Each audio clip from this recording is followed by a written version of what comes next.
Welcome to Shiver Audiobooks. And thank you so much for joining us today. Before we head into the shadows, please take a moment to like this video and subscribe to our channel. Your support helps us bring you more free stories. Now enjoy the Hidden Harddrive.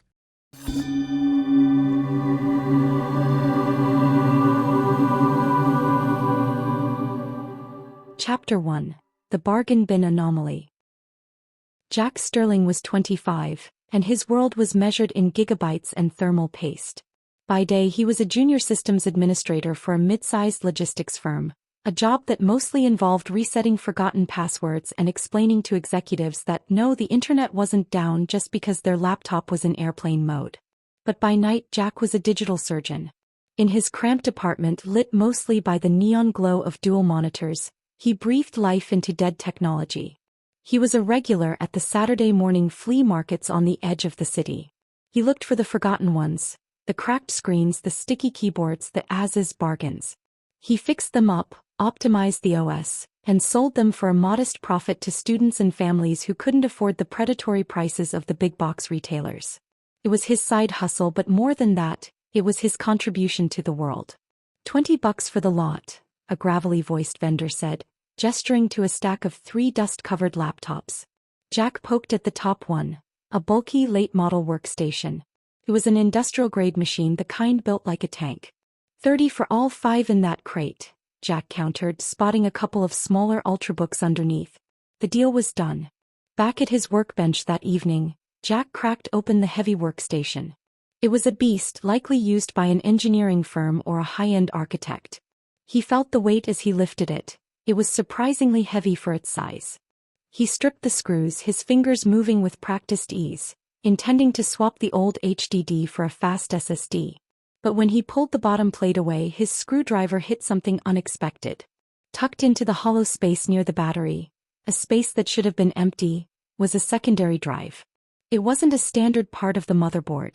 It was a razor-thin custom-fabricated NVMe drive, held in place by industrial adhesive and deliberately disconnected from the power bus.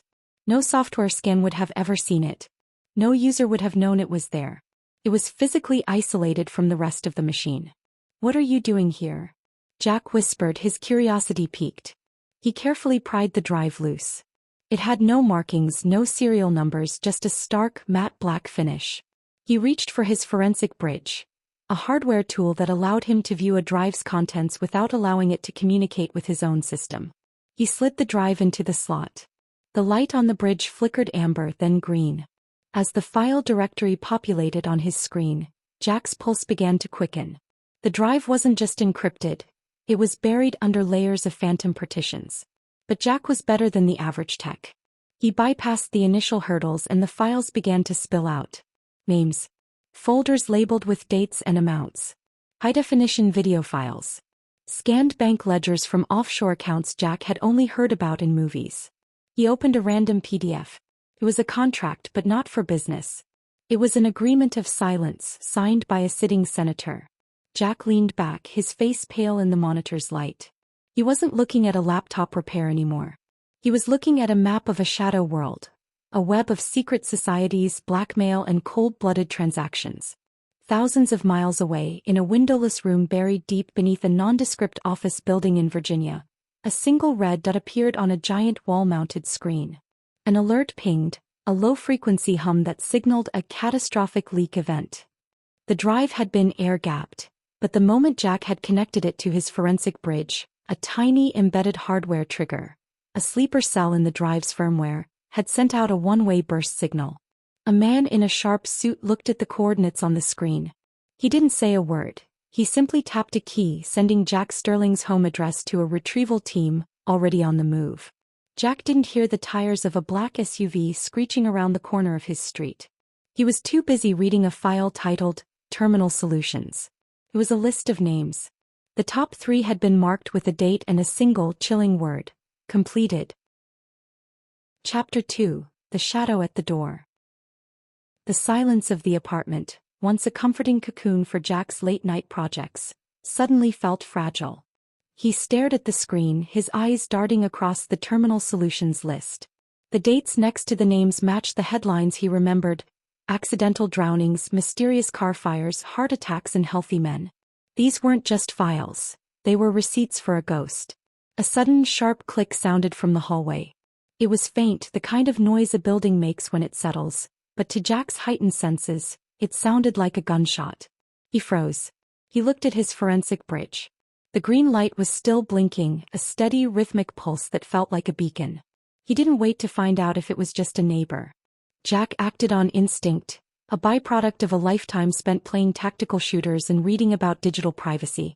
He reached for his go bag, a backpack he kept for camping trips, and swept the workstation and the black drive into it. He grabbed his own laptop, the forensic bridge, and a handful of external SSDs. Then he saw the shadow under his front door. 2 pairs of boots stood in the hallway.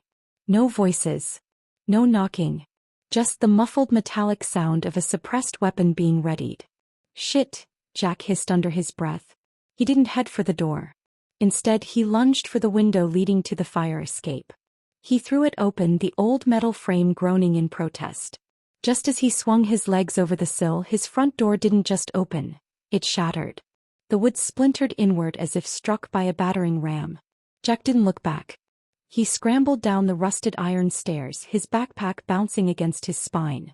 Behind him, he heard the heavy thud of boots hitting the floor of his apartment and the soft thwip-thwip of suppressed rounds hitting his monitors. The neon glow of his workspace died in a shower of sparks and shattered glass. He reached the alleyway, his heart hammering a frantic rhythm against his ribs. He ducked behind a row of overflowing dumpsters just as a black SUV pulled up to the mouth of the alley. 2 men in tactical gear stepped out, their movements synchronized and efficient. They didn't look like police, they looked like janitors, men sent to clean up a mess. Jack knew the city's backstreets better than any GPS. He squeezed through a gap in a chain-link fence, scraping his arm, and disappeared into the maze of the garment district. He needed a place to hide, but more importantly, he needed to understand what was on that drive. They had found him too fast. That meant the drive wasn't just passive storage. It was a tracking device. He had made a rookie mistake. He had brought the fox into the henhouse. He ducked into a 24-hour laundromat, the air thick with the smell of cheap detergent and the roar of tumbling dryers. He sat in a corner, hidden behind a stack of plastic baskets, and pulled out his phone. He resisted the urge to turn it on. If they could track the drive, they could track his IMEI. He looked at the bag. He was 25 years old, a guy who fixed laptops for underprivileged kids, and now he was being hunted by a shadow government. He felt a surge of cold terror, but beneath it, a spark of defiance. They had tried to kill him for a piece of plastic. "Oh, Becky, no, wait," he muttered, shaking his head. "Oh, you black little devil. Let's see what else you're hiding." He knew he couldn't stay long. The black SUV was likely scanning for his MAC address right now. He needed a burner connection. Something public, something crowded. He needed to find the one person who could make sense of this web of names before the men in the black SUV made him the next name on the terminal solutions list. Chapter 3: The Digital Ghost. The neon sign of the laundromat hummed overhead, a buzzing companion to the frantic thoughts racing through Jack's mind. He knew he was on a timer. Every second he sat still, the digital dragnet was closing in. He reached into his bag and pulled out a small lead-line pouch he usually used for sensitive hardware. A Faraday bag. He dropped the black drive inside and sealed it tight.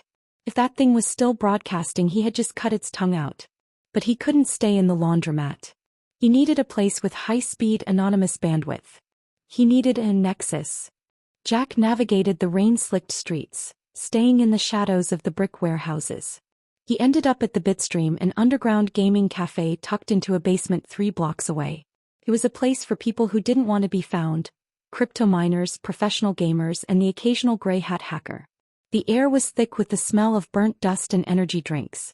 "Jack, you look like you just saw a kernel panic," the girl behind the counter said. Her name was Mags, a fellow tech who could overclock a toaster if she felt like it. "I need a private booth, Mags. Cash only. No logs," Jack said, sliding a $50 bill across the counter. Mags didn't ask questions. She saw the sweat on his forehead and the way his eyes kept darting to the door. She pointed toward booth 9, the one in the very back with the shielded Ethernet line. Jack dived into the booth and pulled out his laptop. He didn't connect to the Wi-Fi, he plugged directly into the wall. He needed to find out who was at the top of that terminal solutions list. He bypassed the drive's local security again, but this time he looked deeper into the metadata, the digital fingerprints left behind by the people who had created the files. As the data scrolled by, a name kept appearing in the hidden headers: Vanguard Strategies. Jack's stomach dropped. Vanguard wasn't just a company, they were a private intelligence firm that handled problem-solving for the world's elite. They were the bridge between legitimate billionaires and the darkest corners of the black market. Suddenly, a chat window popped up on his screen. It wasn't one Jack had opened. Unknown. You shouldn't have opened the Faraday bag, Jack. Jack froze. His heart stopped. He had only just taken the drive out of the lead pouch to plug it in. Unknown. Your encryption is decent for a junior admin. But we are the ones who wrote the protocols you're using to hide. Mags. Kill the power. Jack yelled, lunging for his bag. But it was too late. Through the basement's small, street-level window, he saw the tires of the black SUV pull up to the curb. They hadn't just tracked the drive. They had used the cafe's own network to pinpoint his exact terminal the moment he touched the keys. Jack grabbed his bag, but as he turned to run, the front door of the cafe was kicked open. Two men in tactical vests, wearing night vision goggles despite the dim light, stepped inside. They didn't shout police. They didn't say a word. They simply raised their weapons. Down. Jack screamed, diving behind a row of heavy server towers. The sound of suppressed fire filled the room, a series of soft ticks that shattered the monitors and sent plastic fragments flying. Mags dived behind the counter, clutching a heavy wrench. Jack knew he couldn't fight them. He was a systems admin, not a soldier. But he knew the building's infrastructure. He crawled toward the back of the server room, toward the industrial cooling vents. He kicked the grate loose and slid into the dark, narrow tunnel just as a flashbang detonated in the main room, filling the cafe with a blinding white light and a deafening roar. He crawled through the vents, the smell of grease and cold metal filling his nose. He had the drive. He had the names. But he was running out of places to hide. He needed to get this data to someone who couldn't be silenced. Someone who was already dead to the system. He knew only one name that fit: the Archivist. Chapter 4: The Archivist's Nest. The cooling vent let out into a narrow alleyway 2 blocks away from the gaming cafe. Jack tumbled onto the wet pavement, his clothes stained with grease and his lungs burning. He didn't stop to catch his breath. He could already hear the rhythmic thud of a drone overhead, a sleek black predator scanning the streets with thermal sensors. He pulled his jacket tight, trying to mask his heat signature against the cold brick walls. He knew he couldn't hide in the digital world anymore. They owned every node, every router, every satellite. He had to go analog. The Archivist lived in the one place the digital dragnet struggled to penetrate: the Iron District.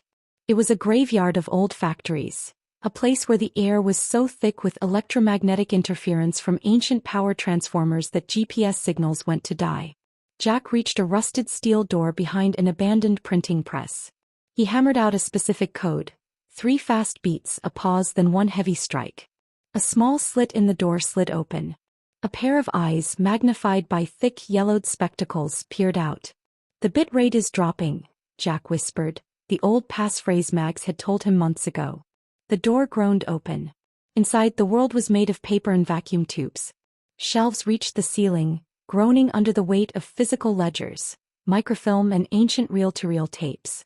In the center of the room sat a man who looked like he was made of parchment. This was the Archivist, a former NSA cryptographer who had gone off the grid before Jack was even born. "You brought a storm with you, boy," the old man wheezed, gesturing to a wall of flickering CRT monitors that showed distorted feeds of the surrounding streets. "Vanguard doesn't like it when people touch their toys." "I found it in a flea-market laptop," Jack said, gasping for air as he pulled the black drive from his bag. "It's a map, isn't it? A map of everyone they own." The Archivist took the drive with skeletal fingers, placing it on a heavy copper plate. "It's more than a map, Jack. It's the ledger of the shadow. They don't just kill people, they trade in the fate of nations. And you've just unplugged their life support." The old man connected the drive to a machine that looked like a cross between a telegraph and a mainframe. "I can't upload this to the web. They'd scrub it in nanoseconds. We need to broadcast it. Raw. Unfiltered. To every news agency, every independent server, and every pirate radio station at once. How? Jack asked. The old satellite uplink on the roof of the Miller building, the archivist said, his eyes gleaming. It's outdated manual. They can't hack it remotely. But someone has to be there to align the dish and bypass the physical kill switch. Suddenly, the CRT monitors hissed into static. The old man froze. They're here. The interference isn't stopping them anymore. They've deployed a localized jammer. A heavy thud shook the steel door. Then another. The hinges began to groan under the pressure of a hydraulic ram. Go. The archivist shoved a modified high-gain transmitter into Jack's hands. I'll trigger the fire suppression system. It's loaded with halon gas. It'll buy you a few minutes. Get to the Miller building. If you don't broadcast this tonight, you're just another ghost on that list. What about you? Jack asked, looking at the frail man. The archivist sat back in his chair, a calm, grim smile on his face. I've been dead to the world for 30 years, Jack. I'm just curious to see if you can make them join me. As the steel door gave way with a deafening crack, Jack scrambled up the service ladder toward the roof. Behind him, he heard the hiss of the gas and the panicked shouts of the Vanguard team. He reached the rooftop just as the black drone pivoted toward him, its red eye locking onto his silhouette against the city lights. He had 10 blocks to go, a city full of hunters and the weight of the world in his backpack. Chapter 5. The Ascension of the Miller Building. The rooftop of the Miller Building felt like the edge of the world. The wind, fueled by the height of 30 stories, whipped Jack's hair across his eyes, stinging with the cold grit of city smog. He scrambled toward the massive skeletal frame of the old satellite dish. It was a relic of the Cold War era, a giant ear of rusted steel that had once listened for Soviet signals, now standing silent and forgotten in the digital age. Jack's hands shook as he fumbled with the archivist's transmitter. It was a crude, heavy device, a black box of hacked circuits and high-gain copper coils. He found the manual interface port, encrusted with decades of bird droppings and corrosion. "Come on, you beautiful piece of junk," Jack hissed, his voice lost in the howl of the wind. He plugged the transmitter in. A small monochrome LCD screen flickered to life, casting a sickly green glow on his pale face. Booting. Signal shadowed. 0% uplink proceeded. Jack looked at the city below. From this height, the black SUVs looked like predatory beetles. He saw the doors fly open. Tiny, dark figures emerged, Vanguard's tactical team. They weren't waiting for the elevators. He could see the faint glow of green lasers scanning the lower windows. They were coming up the stairs and they were fast. He grabbed the massive iron wheel at the base of the dish. It was frozen shut by 30 years of rust. Jack threw his entire weight against it, his boots slipping on the wet gravel. He felt a sharp, hot pain in his shoulder, but he didn't stop. With a sound like a dying giant, the metal finally yielded. "Just 5 degrees to the east," Jack muttered, checking his phone's offline compass. Suddenly, a blinding white light cut through the dark. A stealth-coated helicopter, silent as a ghost until it was right on top of him, rose over the edge of the building. The downwash from the rotors nearly blew Jack off his feet. "Jack Sterling." A voice boomed over a long-range acoustic device. The sound didn't just hit his ears. It vibrated in his very teeth. "Step away from the dish. The encryption on that drive is a Medusa protocol. If you attempt a raw broadcast, you will trigger a cascading wipe. You won't be a hero, Jack. You'll be the man who deleted the evidence of 1,000 crimes." Jack froze, his hand on the transmitter's enter key. He looked at the scrolling lines of code on his laptop.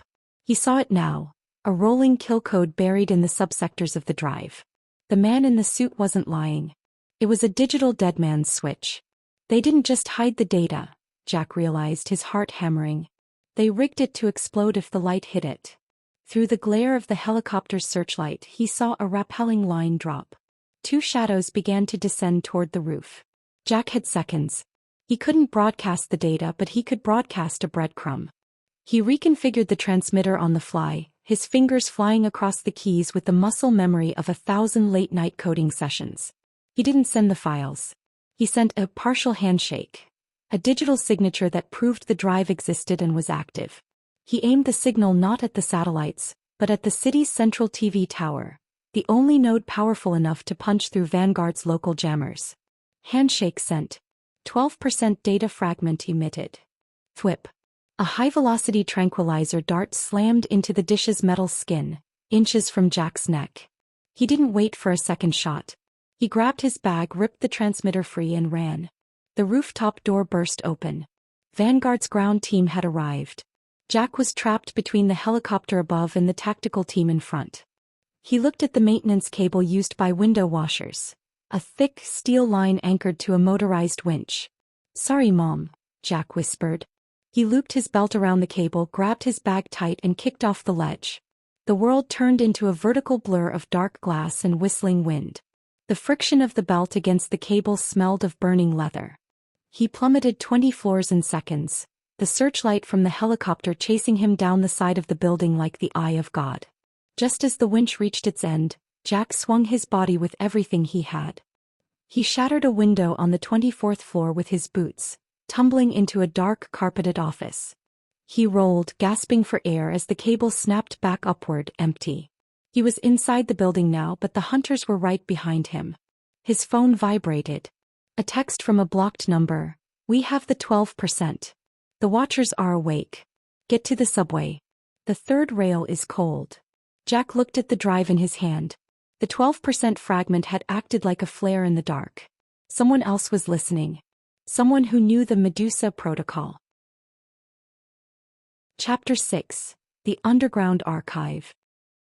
The 24th floor of the Miller Building was a spectral wasteland of ergonomic chairs and abandoned workstations.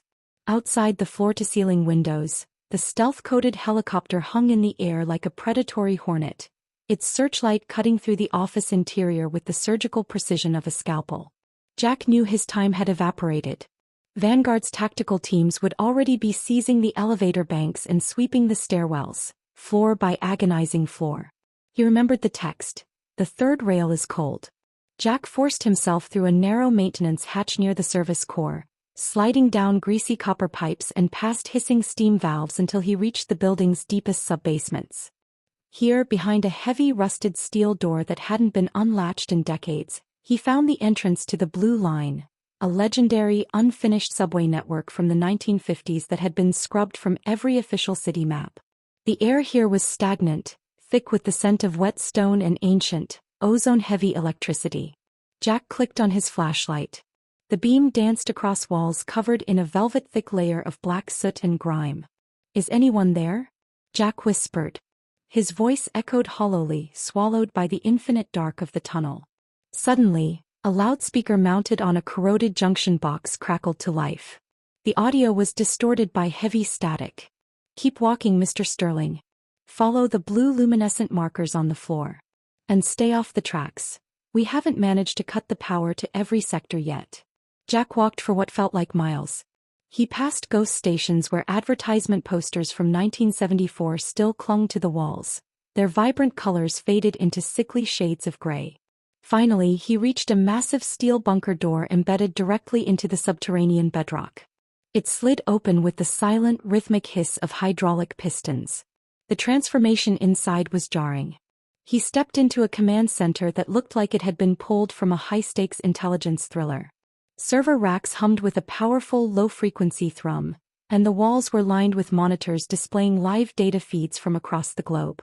Standing in the center of the room was a woman in her late 40s, wearing sharp rectangular spectacles and a face that betrayed no emotion. "I am Elena Vance," she said, her eyes never leaving her terminal. "Formerly the head of digital forensics at the Treasury Department. Now I am the only reason your heart is still beating." "You're to the Watcher?" Jack asked, his grip tightening on his backpack. "We are what's left, Jack. The people Vanguard couldn't buy, break, or bury. We intercepted that 12% fragment you broadcast. It's a digital fingerprint of the Centurion Circle. They aren't just some secret society from a history book. They are a living algorithm. A shadow system that moves global capital to destabilize governments and manipulate markets in real time." Elena finally turned to face him. Her expression was grim. "The fragment you sent triggered an apex-level alarm at their central hub. They know the Medusa encryption has been touched. We have less than 6 hours before they initiate a global hard reset. They won't just wipe the laptop. They'll trigger a catastrophic deletion of every bank account, property deed, and digital archive that points back to them. The resulting global chaos will be the smoke screen they use to vanish forever. Jack placed the matte black hard drive on the sleek metal table between them. How do we stop them? The drive you found is only half the key, Elena explained, summoning a glowing 3D map of Europe. The other half is physical. It's a hardware token, a master key, kept in the Eiger vault, deep in the Swiss Alps. It's a facility bored into the living granite of the mountain, hardened against EMP pulses, nuclear strikes, and anything short of a direct tectonic shift. Send your team, Jack said. Elena shook her head slowly. That's the catch, Jack. The drive has established a biometric tether to the last person who successfully bypassed its primary partition, and that's you. The vault in Switzerland requires a physical handshake between the token and the drive, authorized by your unique neural patterns while you are interfaced with the system. If anyone else tries to bridge the connection, the token will execute a thermal self-destruct on the data. Jack looked down at his hands. They were still stained with grease and dust from the Miller building. He was a systems admin who fixed laptops for underprivileged kids, not an international operative. But as he thought about the terminal solutions list, the lives snuffed out to keep this secret, he felt a cold, sharp blade of resolve harden in his chest. When do we leave? He asked. Elena gave a single sharp nod. There's a private jet fueled and waiting on a nearby black site strip.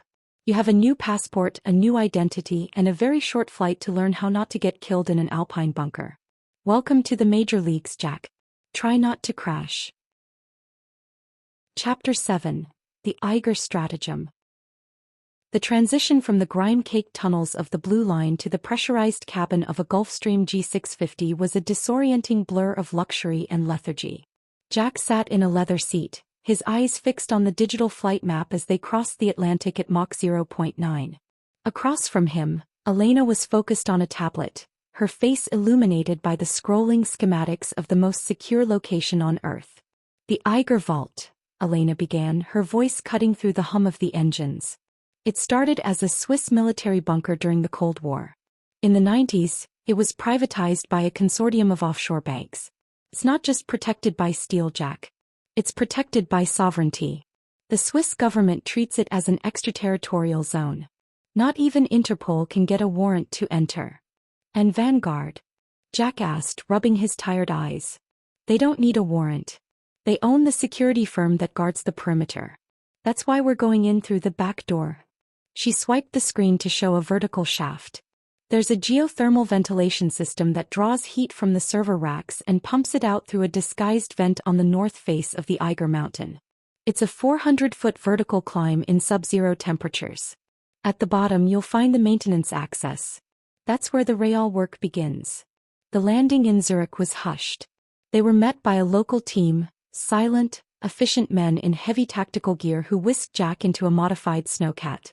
As they climbed the winding mountain roads, the lush valleys of Switzerland gave way to a vertical world of jagged white peaks and blinding snow. By the time they reached the drop-off point, the sun was a dying ember on the horizon. Jack stood at the edge of a precipice, clad in a high-tech thermal suit that felt like a second skin. Remember, Elena's voice crackled in his earpiece, once you're inside the shaft, the electromagnetic shielding will cut our comms. You'll be on your own until you reach the vault's internal terminal. You have exactly 12 minutes to perform the handshake before the automated security sweep detects the temperature change from your body heat. Jack took a deep breath, the frozen air stinging his lungs. He stepped into the vent. The climb was a nightmare of cramped metal and rushing hot air. It was like climbing up the throat of a dragon. Sweat poured down his face inside the thermal suit, even as his boots felt the vibration of the massive turbines below. He reached the access hatch, fumbled with a high-frequency bypass tool Elena had given him, and tumbled into the sterile white hallway of the Eiger vault. The silence was absolute. The air smelled of liquid nitrogen and static. This was the heart of the world's shadow economy. Rows of servers, each protected by reinforced glass and biometric locks, stretched into the distance. In the center of the hall stood the master key. Not a key in the traditional sense, but a pulsating, crystalline processor housed in a vacuum-sealed pedestal. It glowed with a faint, violet light, the physical anchor for the Centurion Circle's encryption. Jack pulled the black drive from his bag. His hands were slick with sweat. He stepped toward the pedestal. Security warning. Unidentified biometric pattern detected. Authorization required. Come on, Jack. Just like the flea market, he whispered to himself. He slid the drive into the interface. A red laser swept over his retina. He felt a strange tingle in the back of his skull, the neural handshake Elena had warned him about. It was as if the machine was reaching into his memories, verifying the moment he first cracked the laptop's shell. Identity confirmed. Jack Sterling. Initiating physical handshake. A progress bar appeared on the pedestal's glass surface. 15%, 22%. Suddenly, the white lights of the hallway turned a violent, strobing red. A heavy, metallic clunk echoed through the mountain. The vault doors were locking down. Jack, can you hear me? Elena's voice broke through the static in his ear, sounding distant and panicked. They bypassed our interference. The man in the suit, he's already inside the perimeter. He didn't wait for the security team. He's venting the nitrogen coolant into the hallway. You have to finish the transfer and get out, or you'll be flash frozen. Through the reinforced glass of the vault's main entrance, Jack saw him. The man in the suit stood there, perfectly calm, holding a small handheld detonator. He wasn't trying to stop the transfer anymore. He was smiling. He's not here to save the data, Jack realized, his heart stopping. He's here to bury it with me. The hiss of the nitrogen gas began to fill the hall, a white, killing fog creeping across the floor toward Jack's boots. Handshake progress, 64%. Jack looked at the drive, then at the man behind the glass. The cat-and-mouse game was over. This was the end game. Chapter 8. The Zero-Day Protocol. The Eiger vault had become a crystalline tomb. The liquid nitrogen hissed into the chamber, a predatory white mist that swallowed the floor and began to climb Jack's boots. The temperature was plummeting. He could feel the moisture on his eyelashes turning into needles of ice. Handshake progress, 78%. Through the thick reinforced glass of the blast doors, the man in the suit, Vanguard's apex fixer, watched with the detached curiosity of a scientist observing a lab rat. He raised a hand not to wave but to tap his watch. He wasn't just waiting for Jack to freeze. He was waiting for the mountain to breathe. Jack, the nitrogen is a distraction. Elena's voice was a shredded ghost in his earpiece, fighting through a wall of electromagnetic interference. He's primed the geothermal stabilizers. If the data hits 100%, he's going to trigger a localized seismic event. He'll collapse the entire vault into the mantle. He'd rather lose the mountain than let the world see that ledger. Jack's fingers were losing sensation. He looked at the black drive, vibrating in its slot as it traded terabytes of Shadow World secrets with the Alpine master key. If he pulled the drive now, the data would fragment and die. If he stayed, he'd be crushed under 1 billion tons of granite. I'm not leaving without the kill shot, Jack rasped, his breath blooming in thick frozen clouds. 89%. 91%. The floor beneath him began to groan. A low-frequency hum, deep enough to make his teeth ache, vibrated through the rock. The Eiger was waking up. The man in the suit finally spoke, his voice piped through the vault's emergency intercom. You're romantic, Jack. You think the truth sets people free. But look at you, dying in a hole for a world that will forget you by dinner time. Give me the drive and I'll stop the sequence. You can walk out into the snow.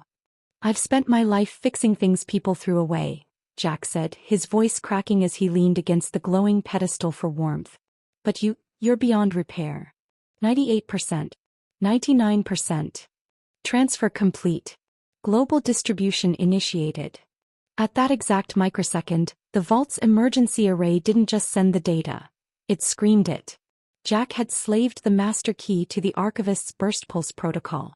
A pillar of invisible data punched through the mountain's granite ceiling, hitting the orbital relay with the force of a digital supernova. The man in the suit's face transformed from smug triumph to absolute bone-deep terror. His phone, his tablet, even the tactical HUDs of his team outside. Everything turned white. The Centurion Circle's wealth wasn't just being exposed. It was being liquidated. Algorithms Jack had written in the Blue Line tunnels were now systematically donating billions of dark dollars to every charity, medical research fund, and debt relief program on the planet. "No!" the man roared, and he slammed his thumb onto the detonator. The mountain screamed. The geothermal stabilizers reversed their polarity, and the very floor of the vault began to buckle. Jack didn't run for the door. The man was waiting there with a gun. Instead, he looked at the liquid nitrogen intake vent. It was a narrow, high-pressure pipe, now empty of gas but still open. He grabbed the black drive, now a useless piece of slag, and his bag and lunged for the server cooling trench. The first explosion ripped through the upper gallery. The glass doors shattered, the vacuum of the room turning the shards into a storm of diamonds. The man in the suit was thrown backward, swallowed by the sudden roar of fire and rock. Jack pushed himself into the nitrogen vent, the metal so cold it tore the skin from his palms. He scrambled upward, fueled by a frantic animal adrenaline, as the world behind him dissolved into a chaotic symphony of crashing stone and exploding servers. He climbed until his lungs felt like they were filled with broken glass. He reached the north face outlet just as a second, massive tremor shook the Eiger. The vent crumpled behind him, sealing the vault forever in a tomb of twisted steel and ice. Jack tumbled out onto a ledge of fresh, biting snow. He lay there, staring at the stars, the silence of the Alps rushing back in to fill the void left by the explosion. Below him, deep within the mountain, the Centurion Circle had been buried. Above him, the digital sky was on fire with the truth. Chapter 9: The Analog Life. 6 months later. The island was small, a speck of green in the turquoise vastness of the Azores. There was no high-speed fiber here. No 5G towers. Just the sound of the Atlantic and the smell of salt. Jack sat on a wooden porch, a screwdriver in one hand and an old, battered 2018 laptop in the other. It belonged to the daughter of a local fisherman. She needed it for school, and in this part of the world, Jack was the only one who knew how to make the ghosts in the machine behave. A shadow fell over his workbench. He didn't reach for a weapon. He didn't even look up.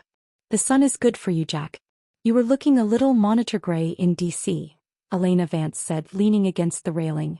She looked younger, the weight of the Treasury Department finally lifted from her shoulders. "The world's still standing?" Jack asked, tightening a screw. "It's different," she said, sitting on the steps. "The Great Reset caused some chaos, sure. But the money went where it was supposed to go. The circle is broken. Most of the men in suits are in cells that don't have internet access." "And the fixer?" Elena shook her head. "They never found enough of the vault to identify a body. He's part of the mountain now." She reached into her pocket and pulled out a small encrypted thumb drive. The committee found one last fragment. A hidden partition on a secondary Vanguard server. "They want you to look at it. They say it's a new kind of encryption. Something organic." Jack looked at the drive. He felt the familiar itch in his fingertips, the urge to dive back into the code to see the invisible world. Then he looked at the girl's laptop, nearly finished. He looked at the ocean. He picked up the thumb drive and, with a casual flick of his wrist, tossed it into the deep blue water of the Atlantic. "I'm retired, Elena," Jack said, a quiet, genuine smile crossing his face. "I don't do hidden anymore. I just do broken. And right now, the world feels like it's finally starting to work." Elena watched the ripples where the drive had disappeared. She laughed, a rare light sound. "Fair enough, Jack. Fair enough." Jack went back to his work. The sun was warm, the coffee was hot, and for the first time in his life his heart wasn't tethered to a hard drive. He was just a guy on a porch fixing the world one screw at a time.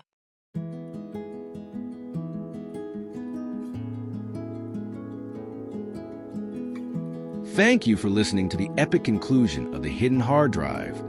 This story was brought to you by Shiver Audiobooks. In a world of infinite data, the most powerful thing you can be is a person who knows when to unplug.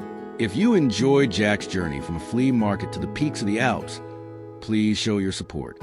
Hit that like button, subscribe to our channel, and ring the bell for our next mystery. Do you think Jack did the right thing throwing the drive away? Tell us in the comments. Until next time, stay off the grid, keep your secrets safe, and sleep well if you can.